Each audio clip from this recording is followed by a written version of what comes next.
Hello and welcome to Norwood News. Today is Friday, December 17th, and I'm your host, Kristen McDonald. It is great to have you with us as we end another week here in Norwood. The Middle School Building Committee appeared before the Board of Selectmen this week to present the cost structure of a new middle school to replace the current Coakley Middle School. MSBC Chairman Alan Slater broke down the numbers. Total project is estimated at $150 million. Maybe the biggest project the community has ever done in Norwood, publicly. Town share is $105 million. So based on 30-year bond, average home, we determined that the tax impact of the average home is $390 a year. The impact to Norwood homeowners, again, will be about $390 a year, which is roughly $1.07 a day. Mr. Slater did ask the selectmen for a vote of endorsement on the current schematic design. Motion made by Mrs. Donahue, seconded by Mr. Lane. Anything further? Hearing none, we'll put it to a vote. All in favor? Aye. Opposed? Unanimous. Thank you. Thank you Very much. for all Dr. your Fraser, work. thank you very much. Mrs. Bodenhofer, thank you very much. Well, this is a big milestone for the MSBC. There is still much work to be done on the project. NCM will continue to follow the work on the Middle School Building Committee and provide updates. Work on the Carolyn Bells has continued this week. Ben Sunderland and his crew from the Virginia-based B.A. Sutherland Bell Foundry spent the week rebuilding the transmission of the instrument. These are the mechanisms that strike the bells, allowing for the beautiful ringing sounds. Our job is to completely rebuild the action, or what we call the transmission, to the instrument. So the frame was repainted by another contractor and the bells have stayed in the frame, but we are rebuilding or restoring pretty much everything else. So this week what we're doing is we are going kind of tier by tier throughout the carillon, and we are replacing the support bolts. You can see James and Goff doing that now on the board. And so this is the bolts that go up in through the bell to connect the bell to the frame. So this is pretty important because a lot of, after several years, you can see water and weather and just oxidation has really corroded some of those away. So because this is literally what's holding the bell up, this is pretty important, especially when you're dealing with bells that can be 3-4 tons. So we're replacing all that with stainless steel. We also are reinstalling the new crown staples and clapper shanks and clappers. So the clappers are the things that actually strike the bells to make the sound. These bells do not swing like other church bells or tower bells. And we are also gonna install the treble bells, so you can see some of them down there. And then the roller bars. The roller bars are the sort of link between the console and the vertical wires, and then the horizontal wires that transmit the action from the console when Lee plays. So that console and all the wire installation will happen next month after we do the kind of heavy iron, bigger tower work. Thanks, Ben. We will continue to follow the full restoration of the Carolyn Bells. Stay tuned after this break for more town news.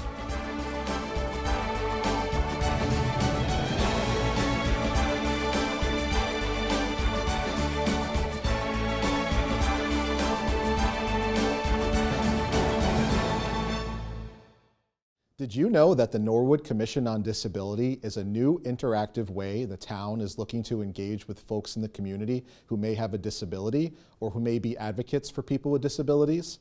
Many towns in the Commonwealth have disability commissions that focus on advising local officials with compliance to federal and state disability laws. These commissions assist local disability advocates with technical assistance, ADA requirements, general advocacy, and other disability-related matters. Norwood, for many years, had a very active commission on disability, and it primarily focused on architectural access-related issues. The previous commission dissolved a few years ago after the bulk of their work had been completed around town.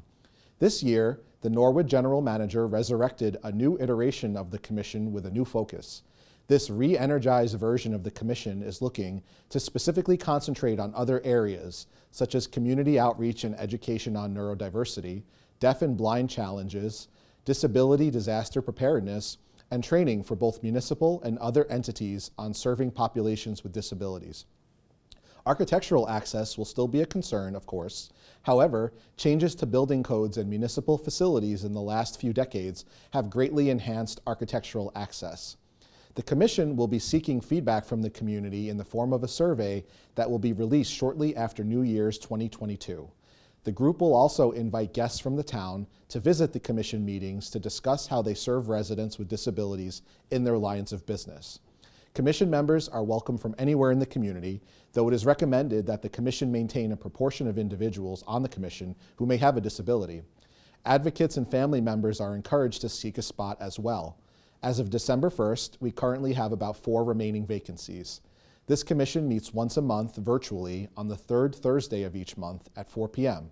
If you think you might be interested in listening in to one of our meetings, please join us for our next one on December 16th at 4 p.m. If you are interested in serving on the commission, please navigate to www.norwoodma.gov and click on the Get Involved tab. You will see a link to Talent Bank where you can submit your contact information and upload your resume or CV. Thank you, Norwood, for your interest in helping those with disabilities to have a voice at the table.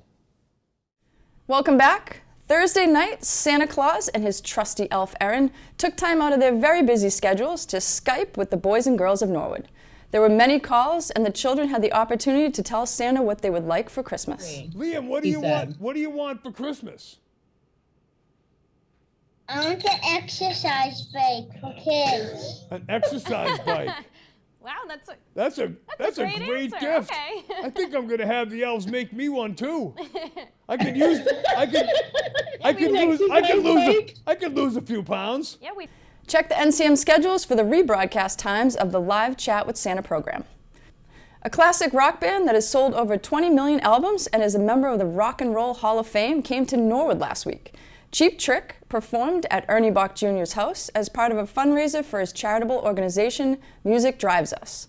This nonprofit supports those who strive to preserve and produce musical opportunities and has donated over $1 million to hundreds of individuals, organizations, and schools throughout New England. Cheap Trick performed all their hits, and sitting in with the band on guitar was former U.S. Senator and Ambassador Scott Brown and Ernie's son Alex on drums. As an additional surprise, Denny Lane, a member of the Moody Blues, and Paul McCartney and Wings performed for the crowd. Bach, a musician himself, graduated from Norwood High in 1976 and has donated instruments to the Norwood High music program. Go to musicdrivesus.org to learn more about this great organization. And now we're going to toss it over to Dory Theos for school news. Hi guys, I'm Dory Theos, and let's take a look at some activities happening in our Norwood schools this week. In Norwood High School news, next Monday, December 20th at 7 p.m. in the auditorium, Student Council will sponsor the NHS Class Act, a variety show of some of the amazing talents at NHS and a competition between classes. The individual winner of the NHS Class Act will be decided by popular vote by audience members. The judges will determine which class brought their best talent, and that class will earn half the proceeds from the show. This is a tradition at Norwood High, and it is sure to be a fun night. At the Coakley Middle School, students in Miss Siegel's English classes just completed a lesson on culture. Each class is assigned a country, and then within each country we have groups that include background information, the arts, holidays, and food. Each student researches a subtopic within the group, and then the groups will make a Google Slides about their topic and present them to the class. This is all part of their culture unit where they try and learn about each other's cultures as well as other cultures around the world. Bald students in all grades have been celebrating December's Hour of Code by using a variety of coding resources with Mrs. Duffy in the library classes. First and second graders have been using Scratch Junior to make sprites, characters, move around in a variety of ways. Third graders have logins to make Codable to complete mazes using sequence, conditions, and debugging. Fourth graders are trying challenges with code.org, learning how to code games. Fifth graders are using Scratch Online to animate their name, adding sounds and backgrounds, and exploring additional coding challenges. It's great having all ages participate in the coding experience at the Balch during library classes. The Oldham second graders tried out some tree bark rubbings as part of the end of the reading unit about nature's patterns. The bark rubbings will be included in fact sheets that each student is writing. This past week, the Prescott School 1st and 2nd graders were treated to a special enrichment assembly by the group Wingmasters.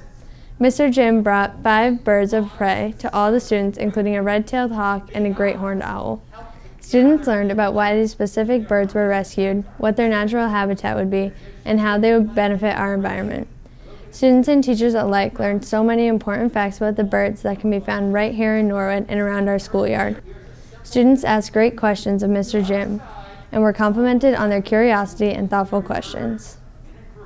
In December, all of the students at the Willett School had the great opportunity to participate in a hands-on traveling science workshop through the Discovery Museum in Acton. Thanks to our generous and supportive PTO, each class of students, 13 in all, took a deeper dive into learning how solids become liquids and how liquids become solids. A visiting scientist helped students see the role that temperature plays in making ice, chocolate chips, and crayons change from solids to liquids. Applying what they discussed, students were able to design and create a mini lunchbox for an ice cube to slow the melting process. The students were able to make great observations and ask insightful questions as they saw how liquids and solids were affected by heat. Run, run, run as fast as you can, right over to the Little Mustangs, where they have been reading different versions of the classic story, The Gingerbread Man. Students have been reading a variety of gingerbread stories, from the traditional gingerbread man to the gingerbread cowboy. They practiced spatial awareness and using different textures to make gingerbreads, people using felt, Play-Doh, and a fun mixture of shaving cream and glue. Using different shapes as decorations was a fun way to reinforce shape recognition. They also developed their social and pretend play skills as well as their engineering minds by sharing gingerbread toys to act out the gingerbread stories, play some turn-taking gingerbread math games, turn our playhouse into a gingerbread house, as well as use a candy construction set to build some pretty impressive gingerbread structures. They have also been learning some interactive songs about the gingerbread man and taking walks around the school to see if they could find that sneaky little cookie.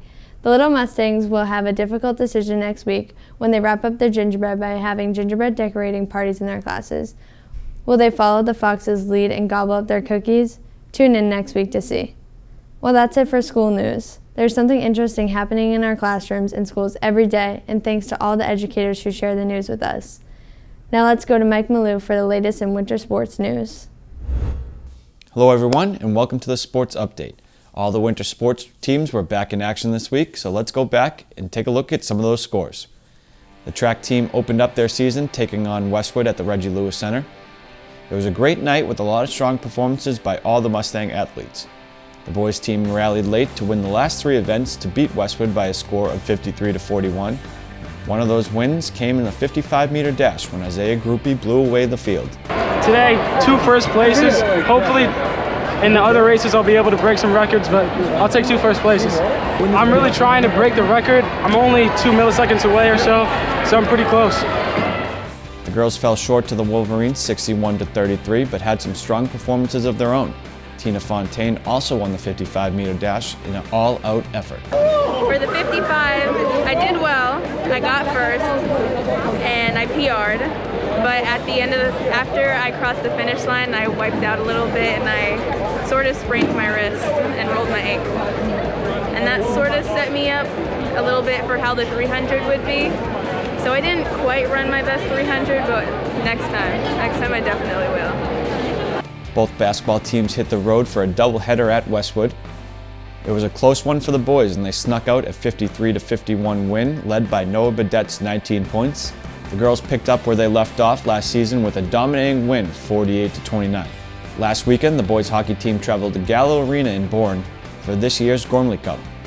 The boys won the tournament after coming away with wins over Plymouth North and Scituate. This tournament is named after former varsity coach Jim Gormley, and the proceeds for this year's tournament will be donated to 2 local hockey players who suffered severe injuries, AJ Quetta and Jake Tebow. Then on Wednesday, they hosted the Westwood Wolverines for their home opener. There was a close game throughout until Jack Curran took one wide and snuck one past the goalie to spread the lead to 2. Let's take a listen to that call. And now here comes Jack Curran, a 3-on-2 developing. Curran moves in on goal and he scores! Jack Curran all alone gets the goal for the Mustangs, and they take a 2-0 lead. Jack did a nice job of taking the space at the Westwood. The game ended 2-1, and the boys improved their record to 3-0 in the season. Last weekend, the girls hockey team took on Ursuline to open their season. The girls got ahead early and never looked back, winning the game 8-3, led by a hat trick from Morgan Roach and a 5-point performance from Michaela Reed. Nice play. Here goes Reed We on the have breakaway. Reed with a breakaway. What will she do with it? And it's a goal. And that's that will be her second of the day. second of the day. And swim kicked off their season by traveling to Dedham. Both teams fell short in some hard-fought meets, but there was some good news on the night. Norwood David's Demita broke a 500 free boys record by more than a second with a time of 5 minutes, 34.72 seconds. This record was previously held by Jimmy Conley in 2012. And finally, wrestling opened their season away at Holliston. The boys came away with a 48-36 win. Congrats, boys. Well, that's all for sports this week. To stay up to date with broadcast times, tune into the Bulletin Board channel or follow us on social media. Just a reminder, we'll be live on the 21st for girls basketball action and then again on the 28th for a hockey doubleheader against Walpole. Kristen, back to you. Tuesday night, the Library Board of Trustees met in person and began their meeting with a department head report from Carla Howard of Media and Marketing. Following the department head report, the board heard reports from personnel, programming, maintenance, and the Friends of the Library. In old business, they discussed library policies and the 2022 to 2026 strategic plan. The meeting ended with new business and staff remarks. The next meeting for the Library Board of Trustees will be on January 11th.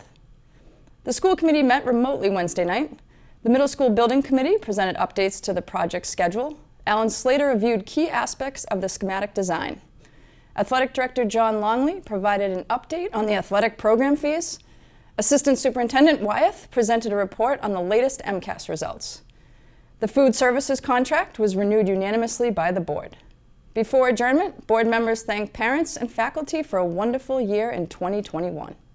Everyone wants this break, so to all of the Norwood Public Schools staff, admin, faculty, support staff, as a teacher myself, it feels like it should be February break and it's only December break. So you have worked hard, enjoy it.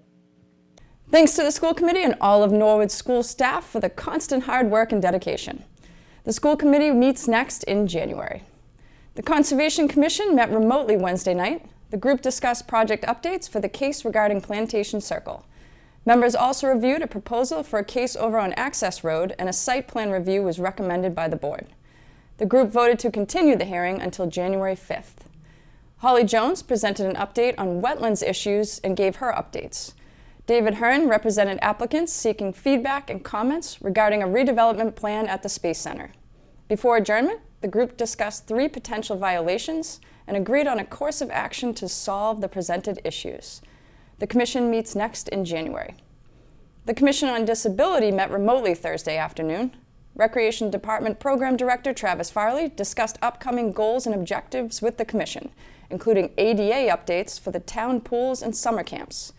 Farley was excited to share early renderings of the airport playground, including many accessibility features.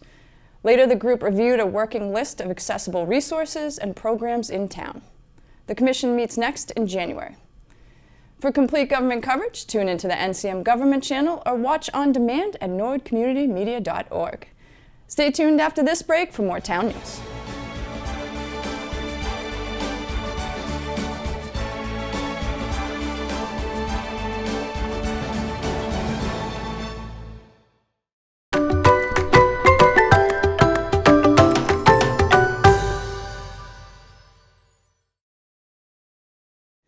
Welcome back. In her first year here at Norwood High School as a teacher, NHS alum Sarah Lefier, lead teacher of the PAX classroom, is spreading holiday cheer and raising money for our four-legged friends.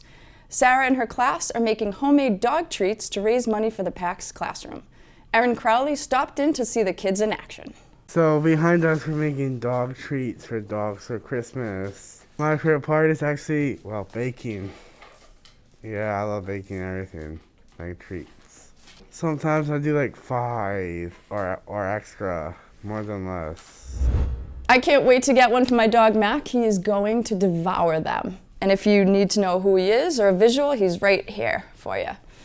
Thank you to Mrs. Lafayette for organizing and for all the kids for their hard work making the dog treats for our pups. Well, that's all for Norwood News. To stay up to date with Norwood Community Media, follow us on Facebook, Twitter, and Instagram. As always, thank you so much for watching. Have a great weekend.